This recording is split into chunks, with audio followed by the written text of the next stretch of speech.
आं धन्यबाद होबाय इउपिपिएलनि आफादगिरि जोंनि बयनिबो सिबिजाग्रा मानिजाग्रा बिटिसिनि चिफ प्रमद बर' बिथांखौ आरो बिथांजों लोगोसे जोंनि इउपिपिएल दोलोनिनो वार्किं प्रेसिडेन्ट रोंगोरा नार्जारि एमपि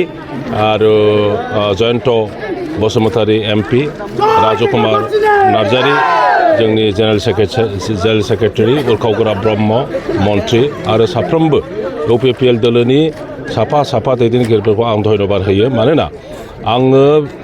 बिपिएफनिफ्राय गोदानै फैनाय व्यक्तिब्लाबो दिनै इउपिपिएलआ आंनि सायाव मोनसे बिश्वास लाखिनानै आरो गोबां आसा खालामनानै 14 नं चिरां दुवार समस्तिनि आंखौ बिजाथि खालामदोंमोन आरो बेजों लोगोसे दिनै फुङाव देबरगामि समस्तिनिबो बिजाथि हिसाबै बिथांमोनहा घोषणा खालामदों मोननै समस्तियाव गेलेनाया गोरा खोथा थेवब्लाबो आंनि सायाव बिश्वास लाखिनानै आंनि सायाव माने मोजां खामानि बा मोजां रेजाल्ट आसा खालामनानै बिथांमोनहा बे दायित्वखौ आंनो होबाय हिसाबै आङो मोननैबो समस्तिनिफ्राय गोख्रोङै जुजिनो थाखाय दिनै ओंखारबाय दहाय फुङाव आङो 14 नं चिरां दुवार्सनि थाखाय नमिनेसन फाइल खालामखांबाय बेवहाय चिरां दुवार्सनिफ्राय हाजार मानसिया फैनानै आंनो आशीर्बाद होफैदों बोलो होफैदों मनोबल होफैदों दिनै डिक्लेयार खालामनाय लोगो लोगोनो देबरगाव समस्तिनि गोथौ प्राइमारिनिफ्राय ओरैहाय माने महेन्द्रपुर ओमफ्राय ईस्ट मालिगाव वेस्ट मालिगाव समग्र ओनसोलनिफ्रायनो बे जाहा बिदा फंबाय बिब' बिनानाव साफ्रोमबो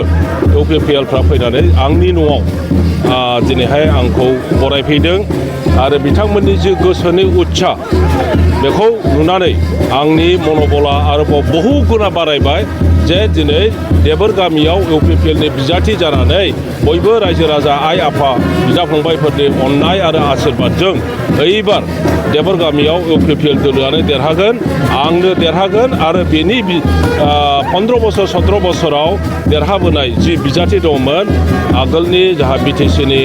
मानाव गेदेर चिफ हाग्रामा महिलारिखौ एइबार जोङो फेजेनगोन मोननैबो बियाबाव नोंथांनि कन्टेस्टआ जाहैबाय हाग्रामा महिलारि एबा नोंथाङा डिपुटि चिफ होनाय लोगोसेनो दिनै माबायदि नोंथांनि थाखाय बेयो गोरलै जागोन होननानै नोंथाङा नुहुरो जिहेथु नों मोननैबो बियाबाव हाग्रामा महिलारिया बिजाथि नोंथांनि कन्टेस्टआव हाग्रामा महिलारि बिथांजों जोङो लोगोसे बिएलटि समावहाय थैजों अरजों समावहाय जों जुजिबोनानै फैनाय मानसि आरो बिदिनो फैयै भारत सरकार आसाम सरकारजों सावरायलायनायनि गेजेरजों रायजो राजाफोरनि मददजों बिभिन्न जाथि गस्थिनि मददजों जोङो बिटिसिखौ दाफुंनो हादों 2003 सनाव आरो बे समनिफ्राय हाग्रामा बिथांखौनो जोङो बिटिसिनि चिफ हिसाबै आगोलाव दोननानै खामानिफोरखौ जों मावबोदों 2020 सनाव इउपिपिएल आरो दुलाराय बर' फरायसा आफाद एनडिएपि गासै ज' जानानै बिटिआर सुक्ति खालामबावदों बेनि उनाव समग्र परिस्थिति आरो सिन्ताधारा जों रायजो राजाफोरनि दृष्टिभंगि साननाय हनाय बेयो गासैबो सोलायदों आरो जोंनि ओनसोलाव गोलाव बोसोर जि बायदिसिना माने जि गाज्रि परिस्थितिमोन बे गाज्रि परिस्थितिखौ फोजोबनानै गोजोन मोनसे परिस्थिति सान्थि परिस्थिति लाबोनायानो इउपिपिएलनि प्रथम एजेन्डा हिसाबै बिथांमोनहा मावबोदों आरो गमामायै नुनो मोन्दों जे बयबो जाथि गस्थिया ज' जानानै इउपिपिएलआव थानानै खामानि मावनानै दिनै गमामायै सान्थिया फैमारदों आरो राजनैतिक भाबै बयबो जाथि गस्थिखौ इउपिपिएलआ बजबना लानानै ज' खालामदों एकत्रित खालामदों दिनै मुस्लिम ख्रिस्टियान हिन्दु माइनरिटि बङालि असमिया बर' गार' राभा राजबंशी सूत्रधर सरनिया हिन्दीभाषी